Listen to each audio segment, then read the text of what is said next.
好啦，咁跟住啦，我哋睇下三樣嘅應用，我哋日日在用，大家做喺邊度？咁啊睇下佢對人體嘅區域嘅劃分，人體區域嘅劃分點劃分咧？因為力學論，前後我哋講過。想問啦，三樣之力學係點樣力學嘅？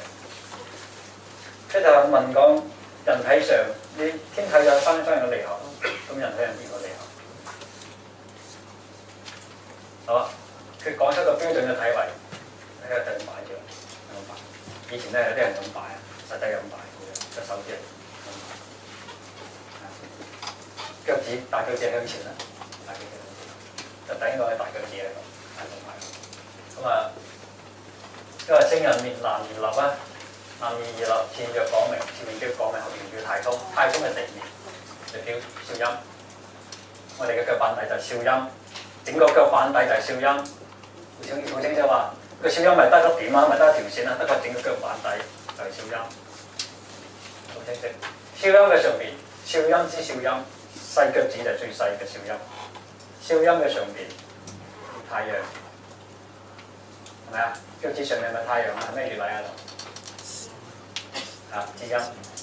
嗱，少陰之上，名曰太陽。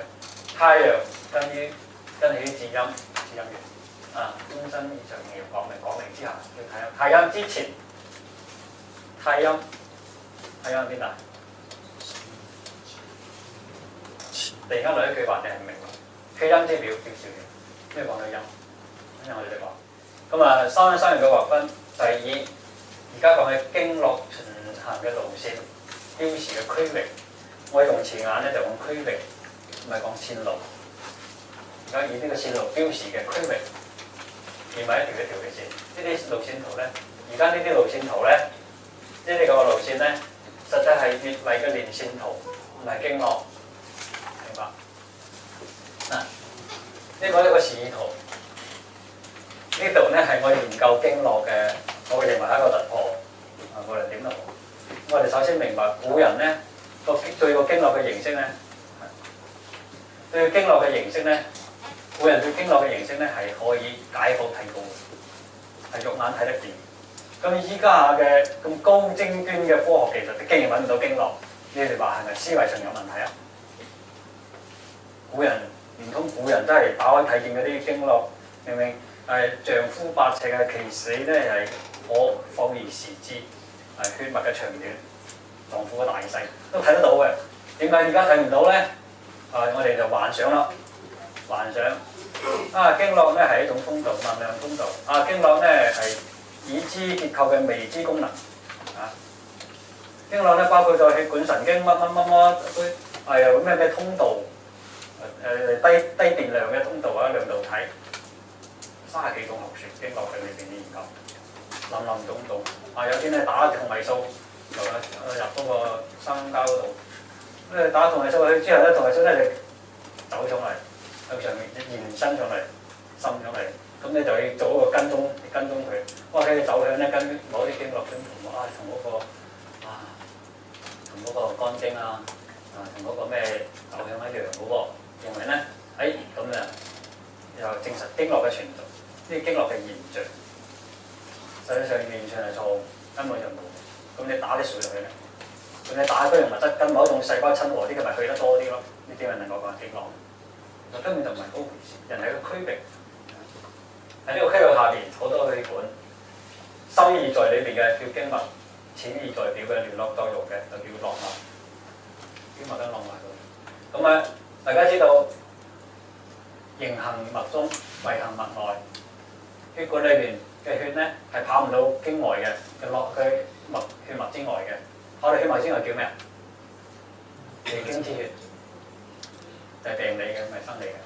咁所以咧能夠出得嚟嘅咧就係氣根精，氣根精可以滲出嚟咧灌注到嗰個組織，滲到呢度嘅時候咧，我哋將個中心點，呢啲叫做穴位，慢慢嘅滲掉喺我哋嘅滲出到呢度，佢不斷向周圍滲嘅，你認唔認叫滲灌？內經叫滲灌呢個詞眼，滲灌。咁咧，將呢啲穴位嘅中心點連結嗰啲嘅地鐵咁咁呢條咧就係而家呢條，呢條就叫做為嘅連線。但係咧，自從呢個銅人出咗嚟之後咧，個個認為呢條經絡從古到今日錯咗佢。咁呢啲邊可能係經絡嚟㗎？呢條線根本不存在。嗱，開頭書，大家知道，我就提問大家，我想問啦，你哋有冇考慮過？有冇考慮過《傷寒論》裏邊好多啲術數？有冇嘅？有冇考慮過啊？我想問大家有冇記得？發於陽者係咩啊？發於陰者，發於陽者係咩意思？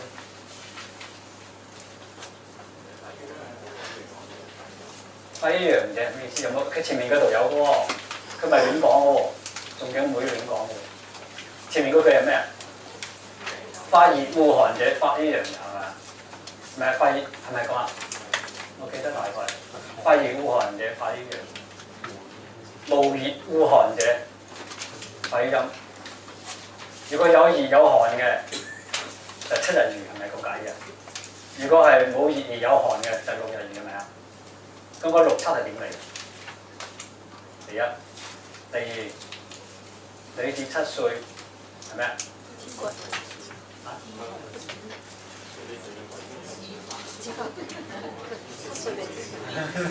而家7歲天葵試喎，香港呢邊係喎，食咗啲磨多蘿多喎。7歲係咩啊？有腎氣盛。男子咧，嗰個7斤8兩嘅。佢當然應該嚟檢測佢係7歲腎氣盛啦。點解？個7同8，一個6同7係點嚟嘅？大家動一動腦，呢度仍然有嘅嘛。咁啊，你睇下太陽為開，太陰為開，開係咩意思？合係咩意思？書係咩意思？呢啲概念係黃冰注解得，我覺得好準確。黃冰嘅注解好準確。咁係開咧係動靜之機，合咧係執禁錮之權，宣係主動轉之味。我都有解釋，我嘅文章裏邊有解釋，我文章裏邊有解釋，係啊。太陽係負責呢片係陽地，太陽係負責呢片係陰地。好，咁佢點變法咧？嗱，呢個圈圈，你分一半，呢度分一半。嗱，呢邊係陽啦，呢邊係陰啦。陽呢個叫太陽，總體嚟講。到一半咧就叫太，未到一半之前咧叫少，明唔明白啊？呢個我將太陽分兩邊，一邊少陽，一邊太陽，就咁分出嚟。我就叫太陰一樣嘅，呢邊太陰開動靜之機，呢個機係幾重要？過一半就叫未到一半嘅時候叫少陰，過咗一半叫太陰，但係整體整地呢叫太陰，分兩樣嘅啫，明白？咁咧未到一半嘅時就叫少啦。咁而家好似呢邊處於日跟地之間嘅裏邊。呢個處於日跟地嘅外邊，呢個叫做裏，呢個叫表，明白？表裏太少係天文上嘅一個數字嚟嘅，一個術語嚟嘅。咁就可以到傷寒論，你知道表裏太少係咩意思？生人嘅表裏太少，講表證講理證係咩嘢？係完全係有晒根據嘅喎，唔係亂咁噏嘅。咁你半表半裏喺邊度咧？有冇半表半裏？有，好似應該有。咁邊個表？邊個理？呢個表，呢個理，佢係咪呢度咯？暫時嘅概念，根本就不穩定嘅概念，啲敏感性，唔存在呢種狀態。呢種狀態係一個過程，一剎那過。咁啊，對嗰個概念咧，要釐清佢嘅內容係乜，你就先知道啊！呢半表咧係幕下，嗰半表咧係幕原，你猜嚟猜去搞乜嘢？有冇意義咧？因為我哋嘅古人又探討咗好多，探討到而家，肝火都得。我哋睇下咩叫龍雷之火。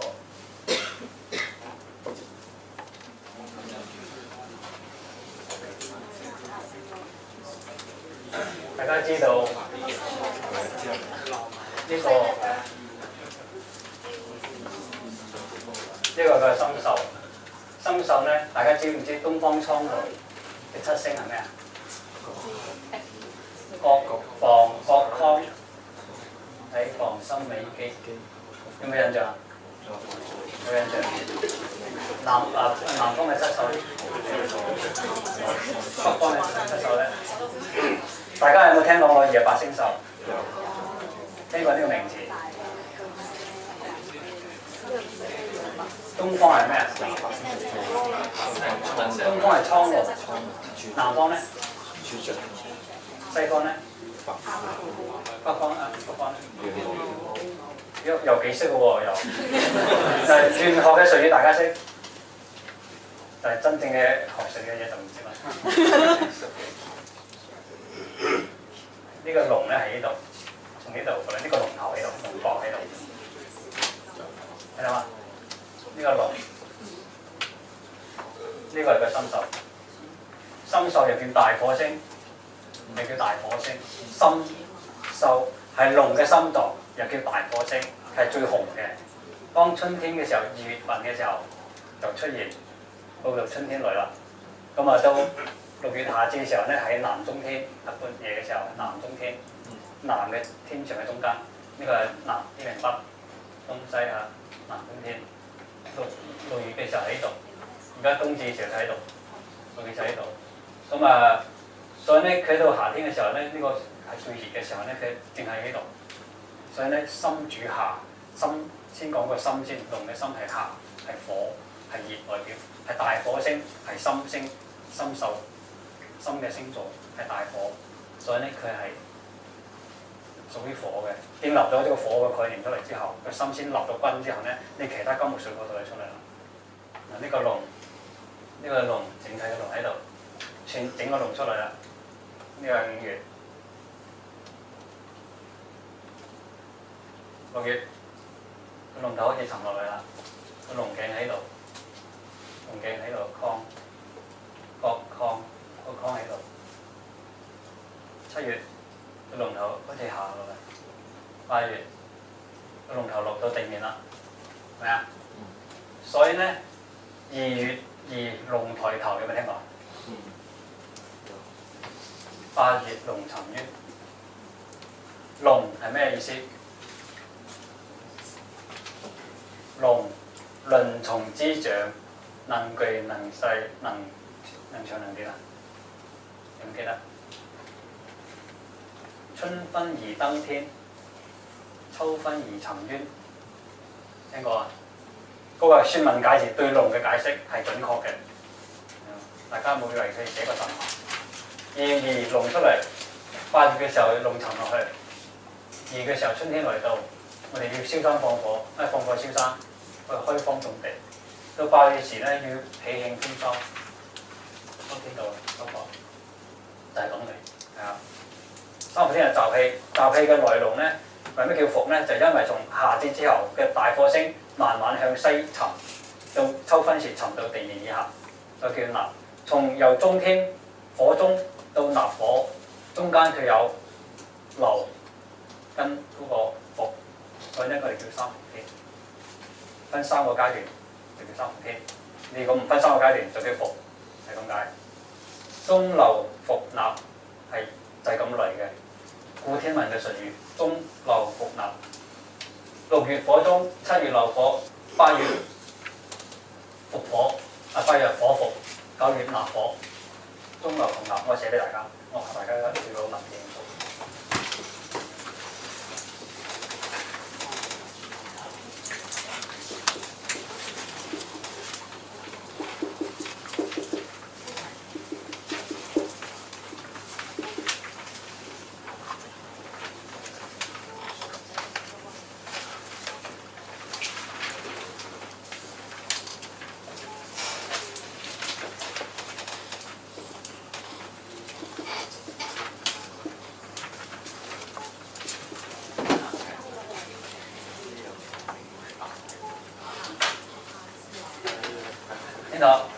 夏至係中，6月火中係6月，係陰歷嘅6月。7月流火，8月伏火，一火伏，9月納火。火中流火，火伏啊火。從夏至之後嘅第3個庚日開始計起，呢就3伏天，就呢個階段啦。呢個就係真正嘅依據，你就咁低咗啦。從今以後，你唔會講個咩金啊為火啊，火為金啊，咁啊將人體嘅陽氣納入去啊。呢啲係醫理玄學式嘅醫理，係啊。我哋如果解釋嘅就係呢個還原翻嘅本來面目，就係咁嘅。有呢個依據，你唔會走得咗。你啲國家呢啲啊，所以我係同大家分享下呢啲日日用之而不知嘅。